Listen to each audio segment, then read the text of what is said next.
Alright y'all, so it's Shaaleese with another video.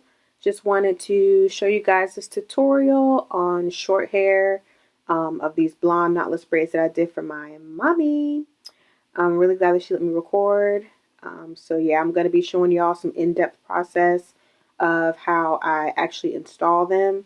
And yep, I didn't want the video to be too long, so it's going to be a fairly quick one as far as tutorials go. Stay tuned.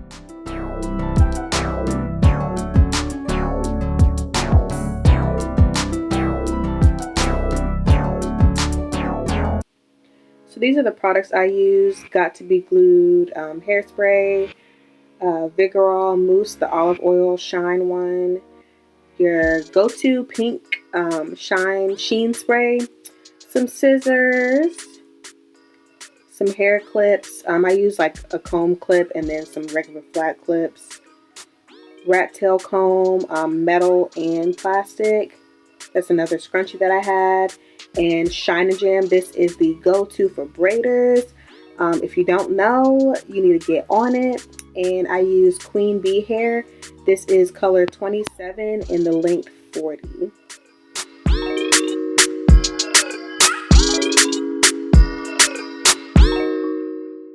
Y'all, literally as I was setting up my thing, it broke. I was like, what in the world? So all I had to do was tighten the where it swings at, and I just did away with the piece that popped off. I didn't even care.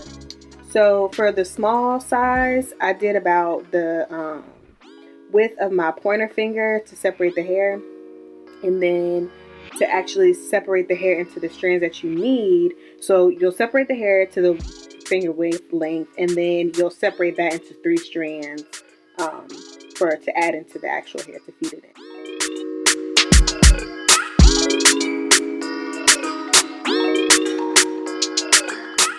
So I know a lot of people have questions about parting all the time, so I wanted to do kind of an in-depth portion of the parting as well. So to part her hair, I did from ear to ear, straight across, and then you want to put your Shine and Jam down, and then you're going to part again over that so the part is extra crispy.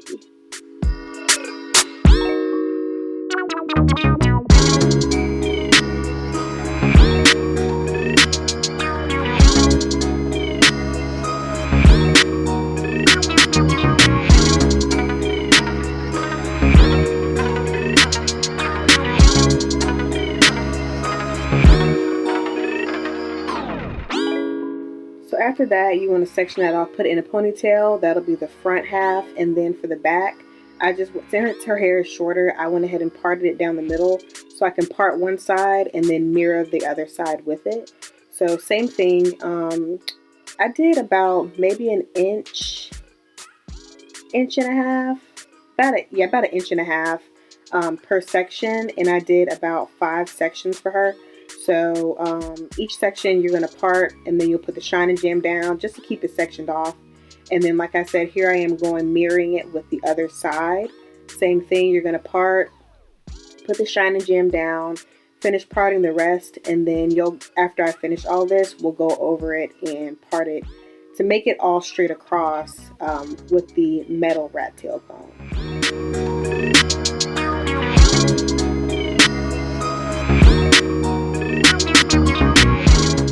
So like I said, here I am going straight across with the metal end of the rat tail comb, the other one, and then I'm just flat twisting it to kind of just keep it separated. Since again, like her hair is short, I want to keep it as neat as possible. As you can see, the section at the very top is really small, so it's probably only going to be about 2 braids there. And then same thing, you're going to mirror it with the front. So here's the final look of it being mirrored all the way around. So it'll kind of be like a half circle, I guess, all the way around from ear to ear and from temple to temple. That's how you're going to section off the hair. Same thing in the front. I flat twisted it to keep it separate.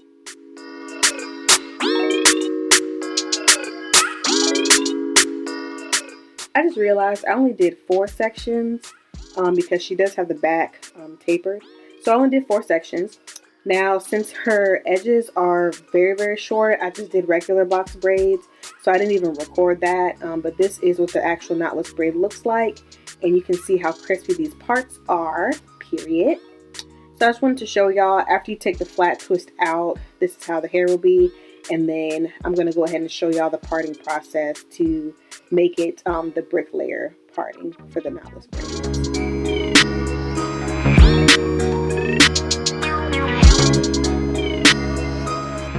So for brick layer parting, all you really want to do is just go in between, directly in the middle of the braid below, and then just go ahead and make the part going straight up. So that's what you're going to do.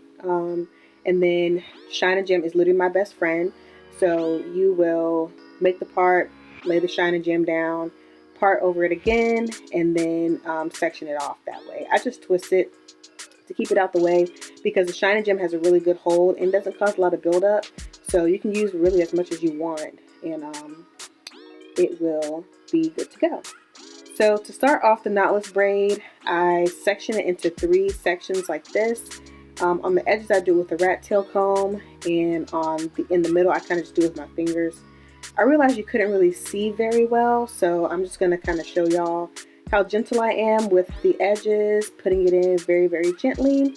And then I will go in depth with another braid that's closer to the middle of her head.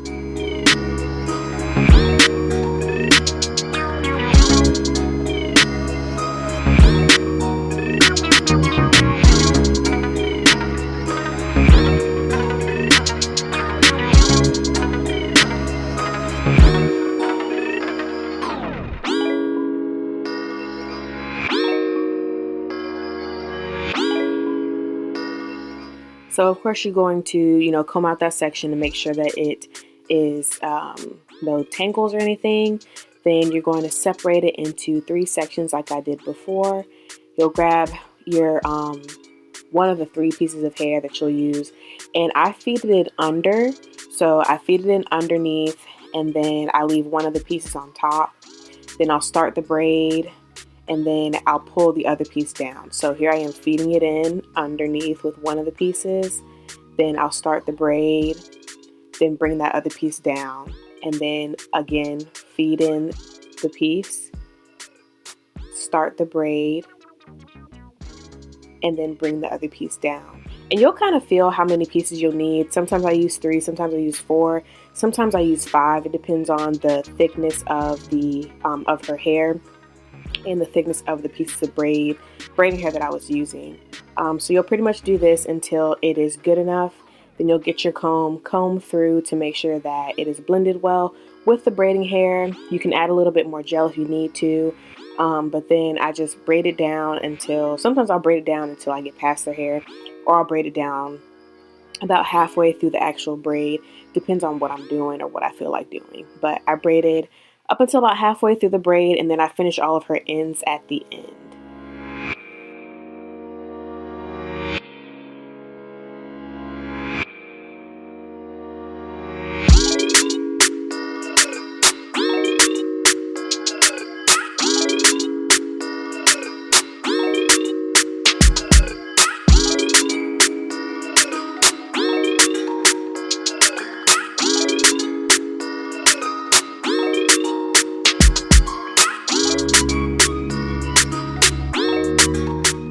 Here I am again, just showing y'all same process. You start the braid, feed it under, and you keep doing that same process again and again. I'm very, very gentle around the edges. As you can see, I don't do much tension. You don't really need much tension. That's why I love the Shine and Gem, because it keeps everything together in uniform and it looks perfect without, having to pretty much pull somebody's edges completely out, because it really doesn't take all of that.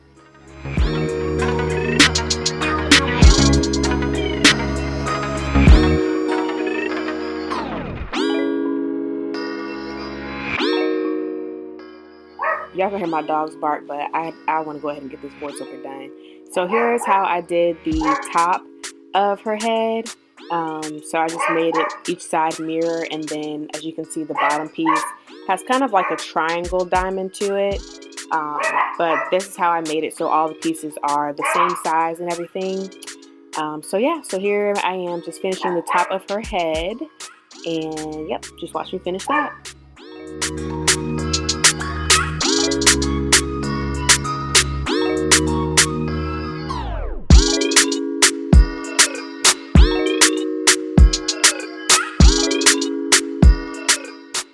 after I finished putting all the braids in her head, I used this random argan oil, carrot oil, whatever stuff, oil, gel, grease, whatever you want to call it. I used that to put on her scalp. And then here I am going in with the mousse. Now, when I went in with the mousse, she was helping me finish the ends of some of the braids, but I noticed that some of them, she didn't pull it tight enough when she started it. So I went ahead and redid the ones that she did, but I really appreciated her trying to help me because your girl is pregnant and tired, honey. So then I went in with the Got To Be spray on top of the mousse, and then here I am going in with the pink Sheen spray on top of that, just to make sure that, you know, holds some moisture in and has these braids looking shiny.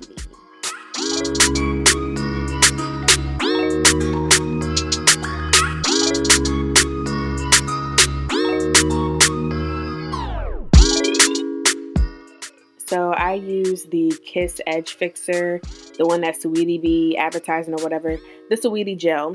So I use that, and her edges look, you can't really see them because she has blonde in her hair, but I just laid them down with the Sweetie edge control and just a regular comb, and then I sprayed on top of that with the Got To Be as well. And to dip her ends, all I did was just separate the braids into two sections since it was parted down the middle. And I dipped one section, then dipped the other. Make sure that the ends aren't crinkly or anything like that. So if you need to, you know, dip them once and then go over them again, by all means do that. And then you want to make sure that they are very, very dry so your client is not dripping wet when they leave.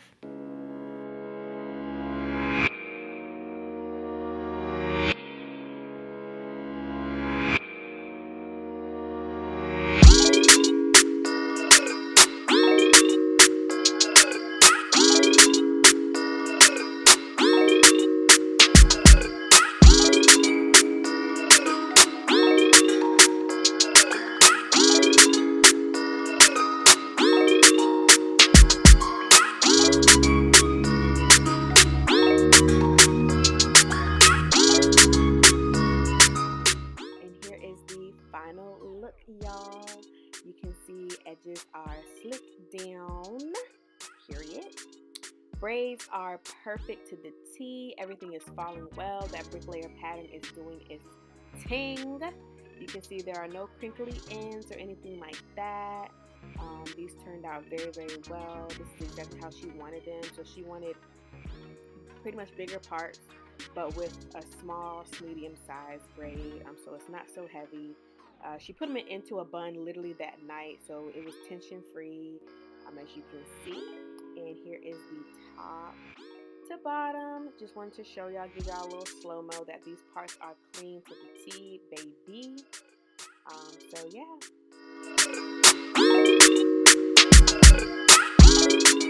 So I thought we was gonna have to take this slow-mo little video multiple times, but my mama understood the assignment, period. One take only, period. It also was 2 o'clock in the morning, so I was like, thank God. But if y'all like this video, y'all already know, like, comment, and subscribe. Leave any comments or questions that you have in the comment section, and I will see y'all in the next one. See ya.